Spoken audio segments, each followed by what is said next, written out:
Alrighty guys, so we are in the home stretch now. So this is the fiscal plan. And as I've realized, the fiscal plan is the most important aspect of any political platform, as this is basically the area where they get the finances and how they're going to back up all the promises they've made during the course of the whole platform.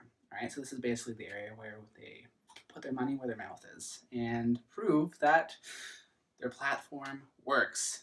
All right, so they're basing their fiscal platform on four principles. All right, so they want to make better investments for everybody so that it helps everyone in the long run.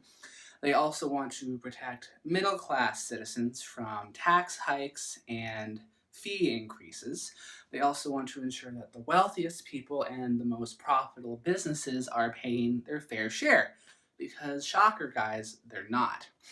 They also want to ensure that our investment services is financially sustainable. So they want to make sure their promises that they've made, guys, actually work. Because there's been decade-long cuts of lots of public services, as well as, well, funding freezes, and they want that to stop completely.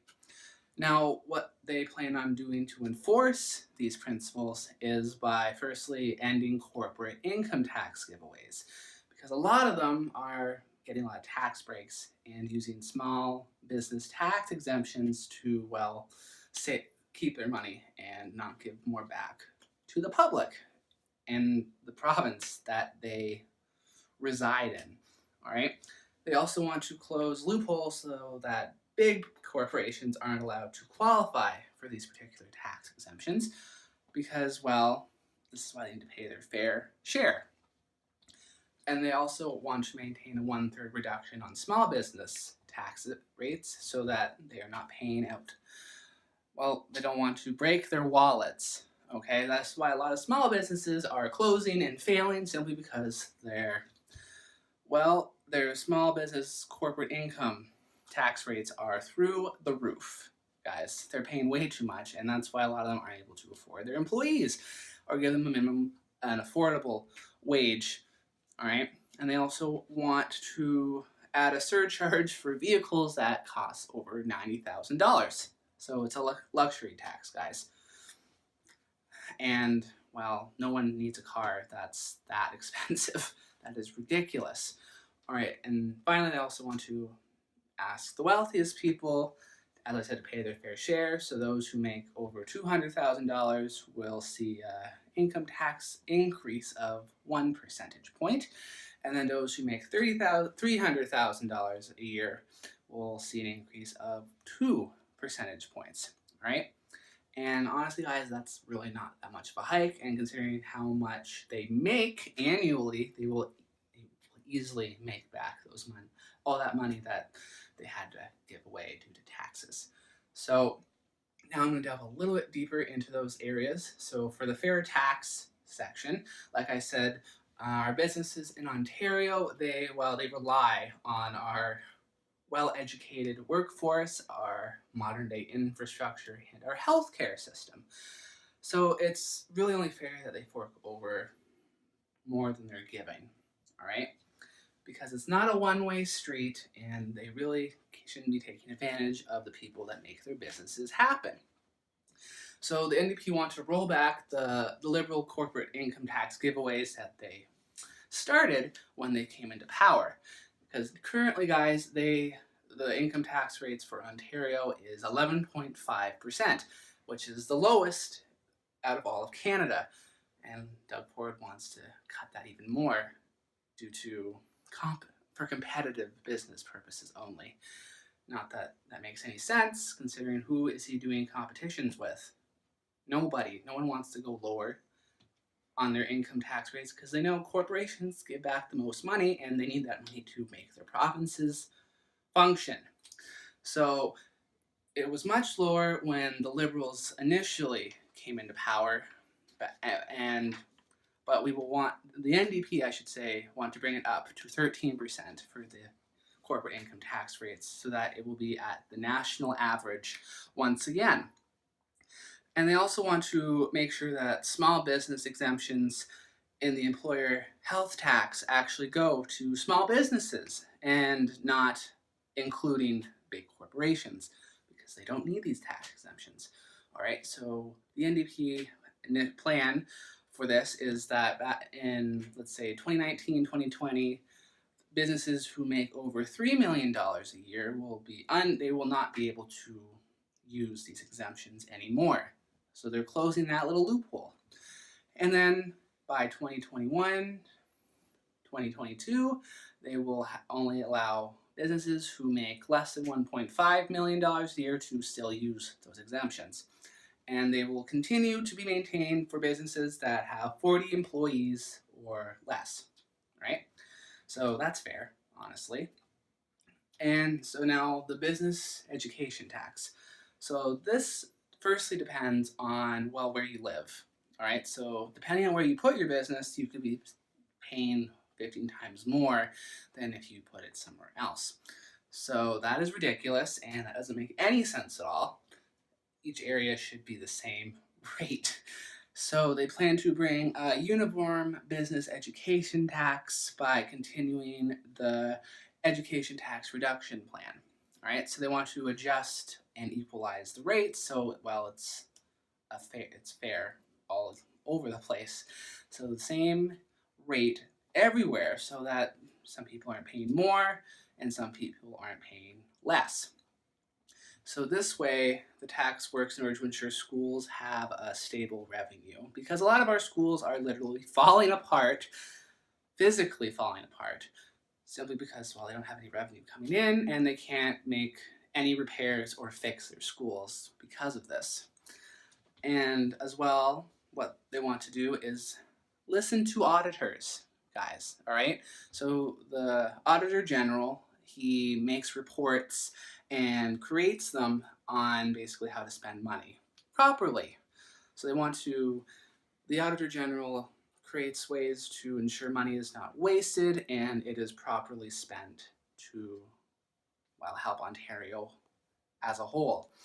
And surprisingly, guys, the Conservatives and the Liberal government has not listened to a single thing that was recommended by the Auditor General. Shocking, they don't really listen to sense. But the NDP, they plan to listen to what the Auditor General recommends immediately, so it ensures that the money is spent properly and it allows for better investments of savings for services that we need. All right, so saving proper money so that we can get the services we need, well, up and running and fully funded once more.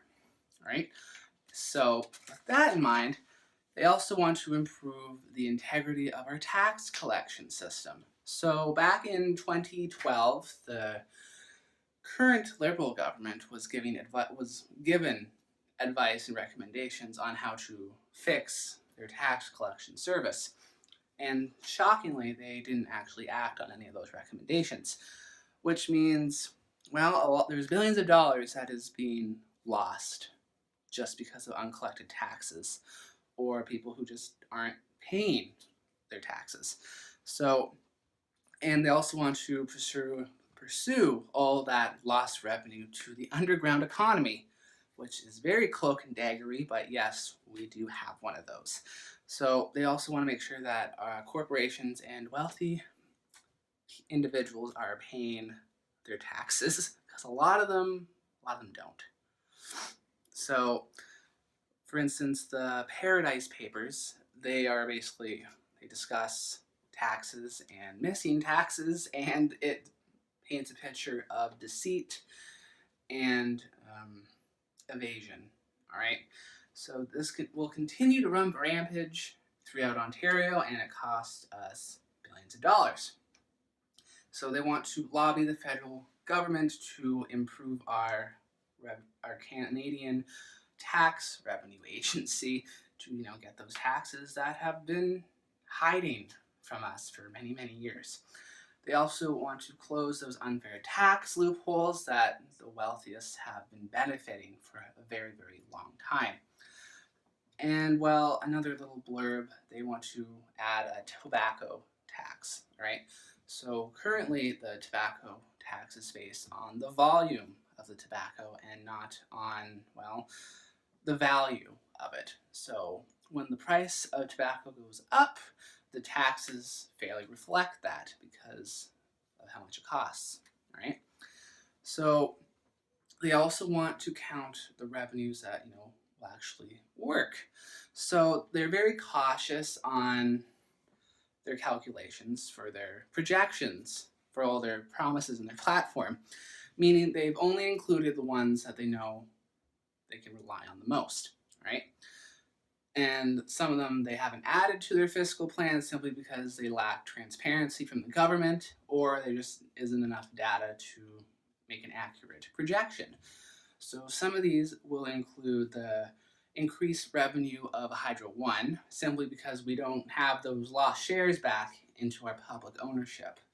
We don't really have an accurate projection on what we'll get once it's fully funded once more.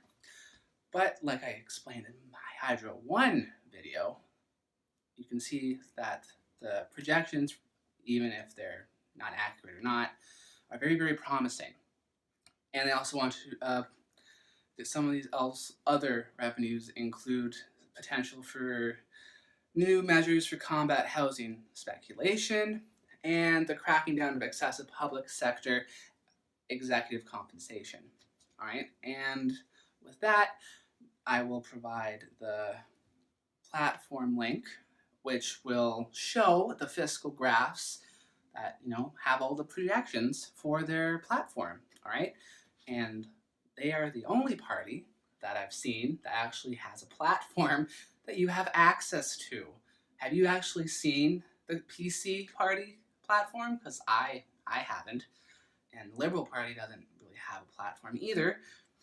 So this is where you guys really need to pay attention and read about what this platform is. Luckily, that link will provide that insight that you need. All right, guys, so this was the fiscal platform, all right? And those were all the areas that I was going to cover today. However, there will be one more video after this, so let's keep going.